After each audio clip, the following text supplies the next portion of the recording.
मकर astro के प्रिय दर्शकों जरा ध्यान से सुनिए। एक ऐसा महाशक्तिशाली उपाय, एक ऐसी महाशक्तिशाली क्रिया जिसे जो भी व्यक्ति करेगा उसकी मनोकामना हर हाल में पूरी होगी, हर स्थिति में उसकी मनोकामना पूरी होगी। क्या है वह क्रिया, जरा ध्यान से सुन लीजिए और करके देखिए, फिर परिणाम कैसे प्राप्त होते हैं वो हमें बताइए। पॉजिटिव ही होंगे, हमें पूर्ण विश्वास है। क्या करना है, ध्यान से सुनिए। मंगलवार के दिन से यह क्रिया शुरुआत होगी।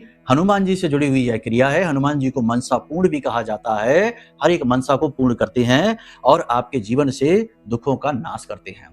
ठीक है, तो क्या करना है, ध्यान से सुनिए कि किसी भी मंगलवार के दिन आपको एक निश्चित समय तय करना है। 21 दिन का यह उपाय है, लंबा चलेगा, 21 दिन बहुत ज्यादा नहीं है, ये एक तरीके का अनुष्ठान है।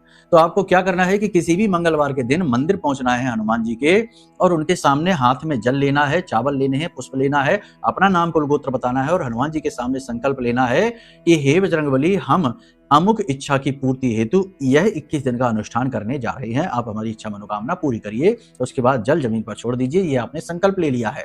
अब आटे का दीपक, आटा घर से लेकर जाना, वहीं पर दीपक बनाइए, गाय का घी डालिए, दीपक जलाइए। एक दीपक जलाएंगे और एक बार हनुमान चालीसा और एक बार बजरंग बाण का पाठ करेंगे, भगवान से निवेदन करेंगे और फिर चले आएंगे। अगले दिन आपको 2 दीपक जलाने हैं, संकल्प नहीं लेना, संकल्प एक ही बार लेना। अगले दिन आपको 2 दीपक जलाने हैं, 2 हनुमान चालीसा का पाठ और 1 बजरंग बाण का पाठ। फिर उसके अगले दिन आपको 3 दीपक जलाने हैं, 3 हनुमान चालीसा, 1 बजरंग। इस प्रकार इसकी तीव्रता बढ़ती जाएगी।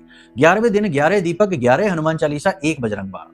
12वें दिन 10 दीपक हो जाएंगे, 10 हनुमान चालीसा, 10 राउंड। इस प्रकार 21वें दिन जाकर 1 दीपक और 1 हनुमान चालीसा, 1 बजरंग बाण। ये गति रहेगी। 21 दिन के अंदर अंदर आपकी 100% इच्छा पूरी होगी, चाहे कुछ भी हो जाए। लेकिन उल्टी सीधी अतरंगी इच्छाएं ना मांग लेना कि भगवान हमें करोड़पति बना दो। भगवान करोड़पति नहीं बनाएंगे, वो आपको मार्ग देंगे, बनना आपको ही होगा। ठीक है, अब सबसे बड़ी बात कि जिस समय पर यह अनुष्ठान शुरू करें उसी समय पर रोज करें, यानी शाम को 8 बजे ही। फिर ये नहीं कि कभी 7 बजे, कभी 5 बजे, कभी 9 बजे पहुंच गए, नहीं।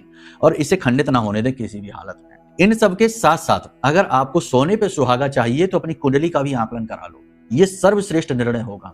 क्योंकि एक तरफ तो देवताओं की कृपा यानी हनुमान जी का हाथ आपके ऊपर आ गया, दूसरी ओर आपने अपने ग्रह के दोषों को भी मिटा लिया, ग्रह दोषों को जानकर कुंडली आकलन के आधार पर।